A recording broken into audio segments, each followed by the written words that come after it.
So there is a possibility that TikTok is shutting down at midnight. It has been said that they have been sending out messages starting, I guess as earlier as I've been seeing messages of people talking about it on Facebook. And so I'm here to talk about how TikTok has changed millions of lives, including my own. That's why I am sitting here today in front of this camera because a couple of years ago, this wouldn't have been me. I wouldn't have been here talking to you all, even doing these videos, because my journey on YouTube started 2 years ago and I let it go because I got distracted by a false career in the TV and film industry. So here I am again in front of you all talking about the end of an era. Rest in peace to TikTok. Tonight, I wanted to share a few videos. This first video that I wanted to talk about is going to be the video where it is talking about TikTok being one of the biggest layoffs in history, possibly. So I want to get into that video. So let's get into it. Because the ban is set to go into effect on Sunday, but incoming President Trump may be looking for ways to block the shutdown. TikTok's CEO is actually going to attend the inauguration. What might that mean? Well, it's anybody's guess. But regardless, TikTok will not be the same, whether under new management or gone for good.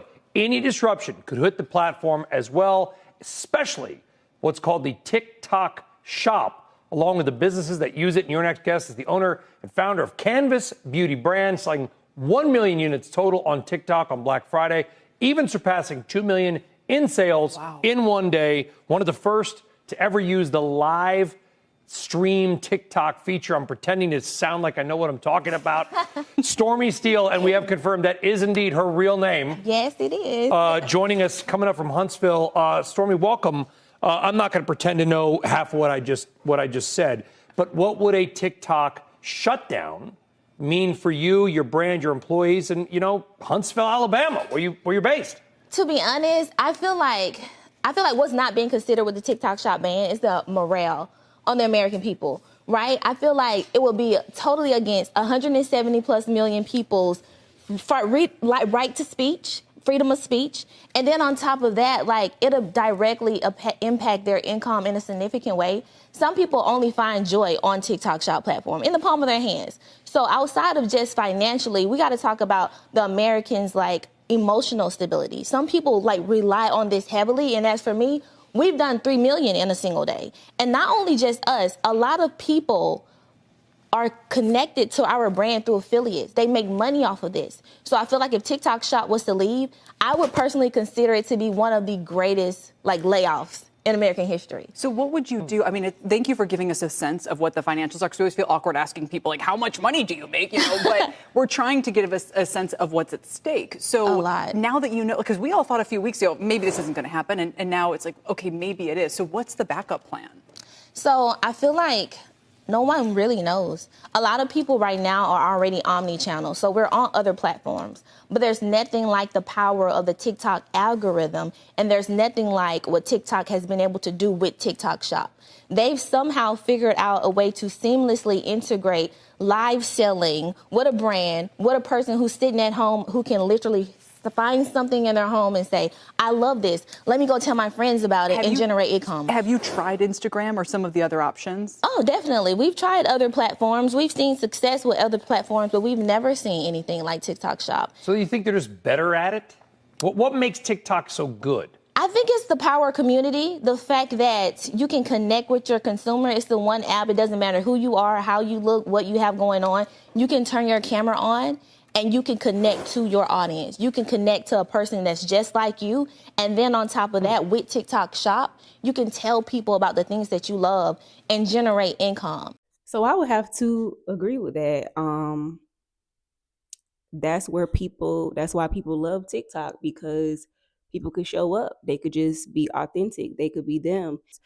And I might insert a little clip of a video of my own that went viral on TikTok. So let's do a little memory lane. So when you look at the Maslow's hierarchy, right? As Black people, we have always been stuck in those basic needs. The two bottom tiers on that hierarchy. So our psychological needs and our safety needs. This includes food, water, rest, security, and safety. Now that we are becoming an individualistic society and people are realizing that money is not enough, because this is why a lot of people was getting back together back in the day, right?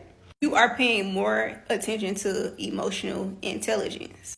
I think back to the time where I was in college, because I was raised by two people who only really cared about the basic needs. So that's what they taught me, right?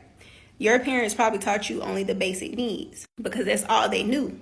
Now, as an adult, you are struggling to figure out the rest of your needs because you probably don't know what those look like.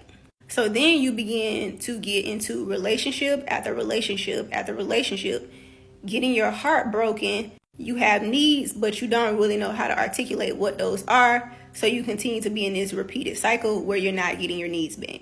Now that you have the necessary tools to make better dating decisions and not be in situationships, not get caught up with dudes who are not meeting your standards, men as well, because men also need to learn how to vet women properly, because you also won't be in the cycle of getting women pregnant and not being able to take care of your child or wanting this baby with somebody who you didn't intend to have a baby with. Because we're continuously having war with each other when we both should be learning about each other and how we can come together. So that's me.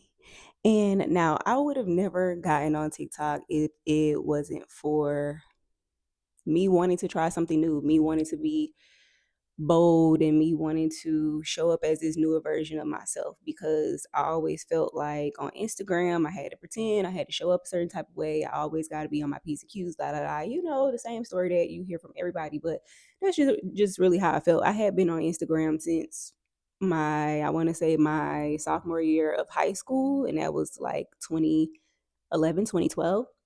So me being able to just get back on like that beginning stages of Instagram, where you could just post your food and you could just post a picture of grass, or you could post a picture of coffee, or you can just post a picture of you at a Ferris wheel and you don't have to be dressed to the nines. Like, that's what I miss, just the simplicity of it all. And so I think people gravitated more towards that.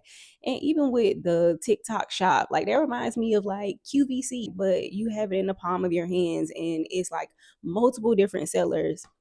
So yeah, let's also take a look at everybody talking about their time on TikTok and how it has changed their lives. Thank you for giving me a platform to share my story on how I live with Parkinson's disease. It had its entertaining moments. It had its gut-wrenching moments. I was diagnosed with an incurable illness. Thought it was kind of funny to make light of my situation. But one of you guys took that video very seriously. And that person's name is Savannah. I received Savannah's kidney. It is a sacrifice I will never take for granted. As a platform, TikTok has taught me so much more than other platforms. Through it all, there was always a video or a creator who would make something. And I'm like, oh my God, I thought I was the only one. Because of the app, I paid off all my debt.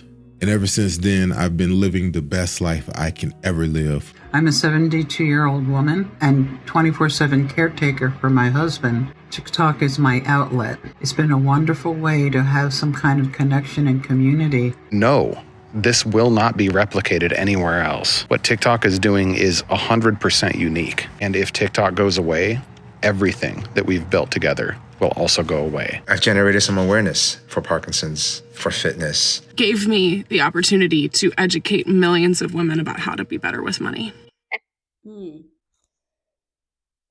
One of them just almost made me cry. But yes, I do believe that it was a disruptor. It was something that I wish I would have, and me and my friend had this conversation. It's something that I wish I would have took seriously early on, but however, that just wasn't a part of my story. And I think we have to realize, as the world change and technology becomes something that is going to continue to integrate into our lives, we have to become early adopters of everything that they put in front of our faces. And I'm not saying that you have to be on social media and you have to do these things, but like people said, the people who were early adopters of this app, some of them were able to change their lives. They were able to make communities. They were able to do these things because they seen it as an opportunity. And when you see these things as opportunities, you have to take advantage of them when they first start. And that's how a lot of people got ahead, because they were early adopters.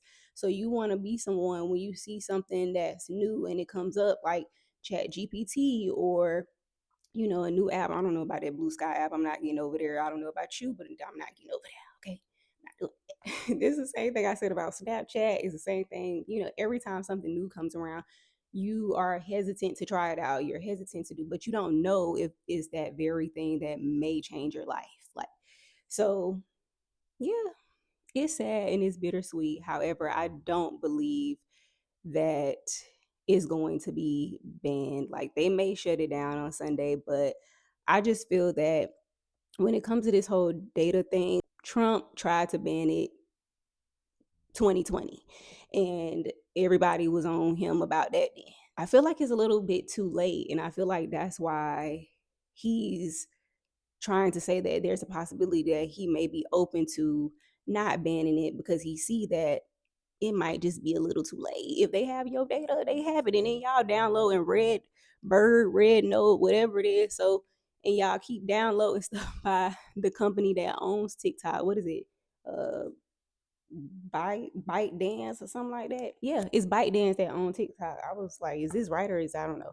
But yeah, so that same company owns these other companies, and y'all still downloading them. So if they steal your data, they steal it, and that's on y'all. I mean, that's on me too. But that's all I gotta say. I hope y'all enjoyed this video. And let me know y'all thoughts below. Do y'all think that TikTok is gonna be banned for good, like Vine, and it's gonna be dead and gone, and just an era that we're going to have to reminisce on? And I will see y'all in my next video. Peace.